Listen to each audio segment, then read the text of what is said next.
Live from 7 Eyewitness Sports, this is The Point After. Tomorrow is a very big day for the outlook of this country. I'm of course talking about the NFL trade deadline. So the question now becomes whether or not the Bills need to make a move. So Murph, we'll start with you. Do they need to do something to push them over the edge?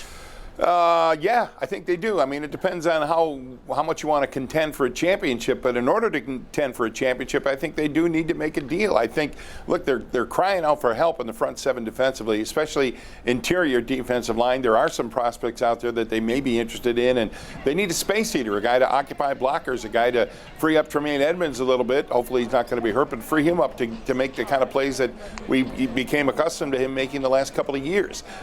They need linebacker depth. They needed it before the season began. I think I mentioned on this show was the one area where I thought they were a little thin, and that thinness has been tested a couple of times and maybe tested once more.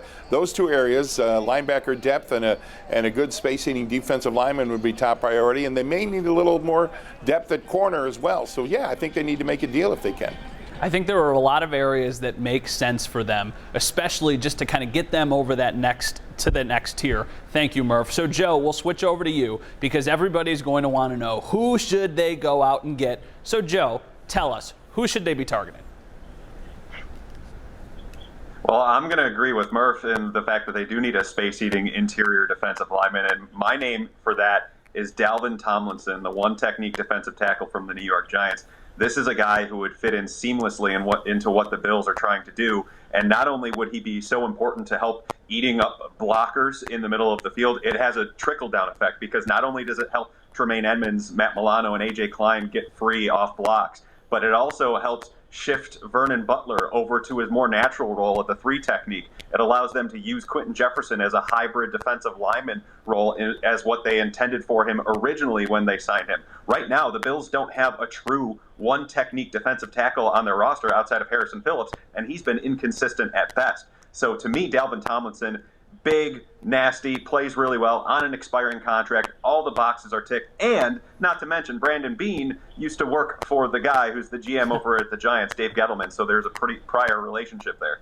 There is always a Carolina connection when it comes to the Buffalo Bills front office, Joe. Thank you. We will keep an eye on him. But Marcel, we'll switch over to you. You're a little bit on the other side of the aisle. You kind of think the Bills should stand pat. Why is that? Hey, look, I'm not one to put too much stock into what a coach or any front office is saying around the trade deadline when deals are supposedly getting done. But there might be just a little sprinkle of truth to what Sean McDermott said in his press conference today, that he likes his roster. He's confident in its roster. And if you look at it, they just haven't been fully healthy at any point this season outside of maybe half of that New York Jets game. Matt Milano has missed games. Tremaine Edmonds is clearly playing through injuries. At least one of their top 3 cornerbacks has been hurt in every single game this year. So, yeah, they do need help on the interior defensive line. Maybe they could use some linebacker depth. They did just sign former first-round pick Darren Lee to their practice squad, so they're hoping he makes an impact. They could use maybe a cornerback, but I think they like what they've got in Dane Jackson, and they still trust Taron Johnson. And they'll get healthy eventually, but I think they want to see what this roster can do without making such a big impact or potential impact on the locker room and on the future salary cap by trading for another player.